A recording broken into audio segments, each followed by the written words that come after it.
आप देख रहे हैं know the times Punjab Kesari TV. पिछले कई सालों से दिल्ली में इस बार डेंगू ने अपना रिकॉर्ड तोड़ा है। डेंगू के केस इस बार जो है दिल्ली के अंदर काफ़ी तादाद में देखने को मिले हैं। लेकिन हम आपको आज ऐसी चीज़ें दिखाने वाले हैं कि डेंगू और टाइफाइड का टेस्ट किस तरीके से होता है, क्या इसके सिम्टम्स होते हैं और कैसे ये होता है, ये पूरी चीज़ें आपको बताएंगे। कि आज हम एक स्टार लैब में आए हैं और स्टार लैब में हम आपको बताएंगे कि इसकी जांचें जो हैं वो किस तरीके से होती हैं। ब्लड सैंपल लिया जाता है, कौन कौन से सिम्टम्स होते हैं। आप देख भी रहे हैं कि किस तरीके से जांच जो है वो यहाँ पर जो है वो की जा रही है लैब के अंदर। कि ब्लड लिया जा रहा है, ब्लड के बाद उसमें थोड़े से जो टेस्टिंग किट होती है, टेस्टिंग किट के द्वारा किस तरीके से उसको मापा जा रहा है, कंप्यूटर से किस तरीके से उसके अंदर क्या क्या चीज़ें हैं, क्या सिम्टम्स हैं, क्या क्या उसको देखा जा रहा है। आप देख सकते हैं हमारे साथ इस लैब के जो डायरेक्टर हैं समीर भाटी जी, वो इस वक्त मौजूद हैं। समीर जी, पहले ये बताइए कि जो डेंगू है इस बार कई सालों का रिकॉर्ड तोड़ा है। क्या ये हर साल ऐसे होता है या फिर कुछ सालों बाद ये जो है पनपता है? देखिए, जिस तरह से अभी हम पेंडेमिक के बीच के अंदर है, कोविड अभी चल रहा है, कोविड गया नहीं है।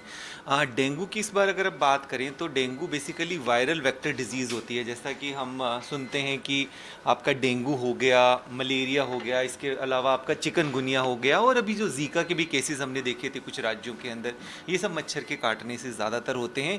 इस बार जैसा कि हमने देखा है कि जो मानसून है थोड़ा लेट आया था। आप देख रहे थे कि बारिश अभी फ़िलहाल काफ़ी लेट तक हुई थी, तो उसके बाद जो है मच्छर वैसे भी बढ़ ही जाते हैं। तो इसके बाद ज़्यादातर जो है ये केसेस हमने देखे हैं कि नवंबर के अंदर एंड हो जाते हैं, बट इस बार अभी भी केसेस जो है कंसिस्टेंटली चल रहे हैं। इसमें अभी जो सबसे ज़्यादा चैलेंज आ रहा है कि जो इनके लक्षण होते हैं, चाहे आप वायरल की बात करें, चाहे आप डेंगू की बात करें, इनमें ऑलमोस्ट सेम तरह के लक्षण होते हैं, तो उनको डिफ्रेंशिएट करना थोड़ा मुश्किल हो जाता है। तो इसलिए जब हम पेंडेमिक की बात करते हैं, जैसे अभी कोविड चल रहा है, तो पहले कोविड को भी रूल आउट करना होता है, और इसके अलावा बाकी कोविड के लिए जैसे हम स्वैब सैंपल लेते हैं, नेजोफेरिंजियल स्वैब एंड ओरोफेरिंजियल स्वैब, इस तरह से डेंगू के लिए ब्लड सैंपल से ये जांच की जाती है। इसके अंदर भी एक चीज़ का ध्यान रखना होता है कि इसमें जैसे एक NS1 टेस्ट होता है और एक डेंगू IgM टेस्ट होता है। तो शुरुआती लक्षणों में, मतलब आपको पहला दूसरे दिन का फीवर है, तो आप डेंगू के लिए एक बहुत ही आसान सा टेस्ट है जिसको NS1 एंटीजन कहते हैं, जो कि एलाइजा मेथड से किया जाता है। तो उससे पता लगा सकते हैं कि डेंगू है या नहीं, और साथ के साथ इसमें CBC टेस्ट भी किया जाता है, जिसमें प्लेटलेट काउंट्स की पेशेंट की मॉनिटरिंग की जाती है। अच्छा, अगर बताइए कि ये तो डेंगू का था, लेकिन टाइफाइड टाइफाइड भी एक खतरनाक बुखार है। उसको लेकर क्या क्या सिम्टम्स जो हैं वो होते हैं स्टार्टिंग की अगर बात करें तो?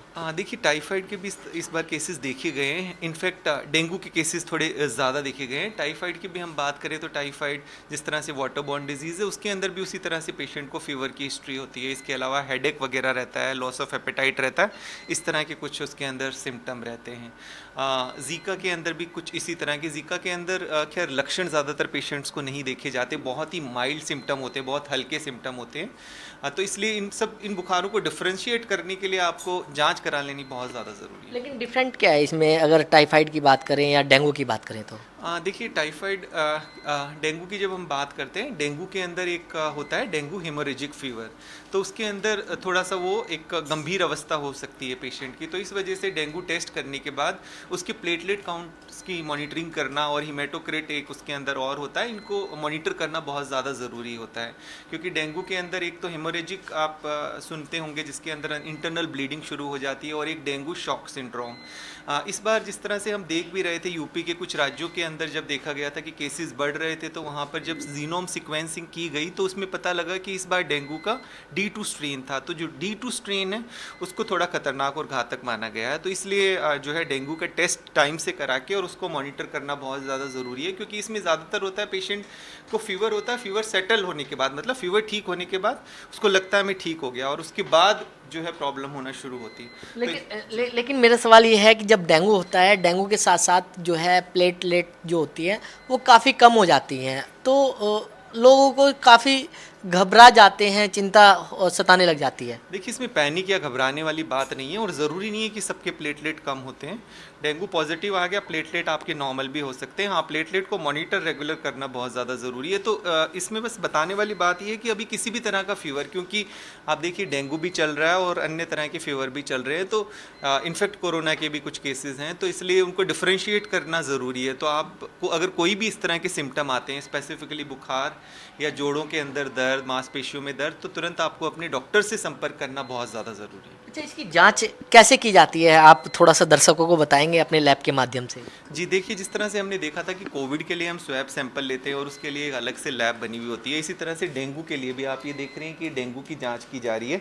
इसके अंदर ब्लड का सैंपल लेते हैं, उसके अंदर जैसे स्वैब लेते हैं, इसमें ब्लड सैंपल के बाद जो है ये जांच की जाती है। इसको एलाइजा मेथड से किया जाता है और इसकी रिपोर्ट, इस टेस्ट को पूरा होने के अंदर 4 से 5 घंटे लग जाते हैं, मतलब सेम डे पेशेंट को रिपोर्ट मिल जाती है।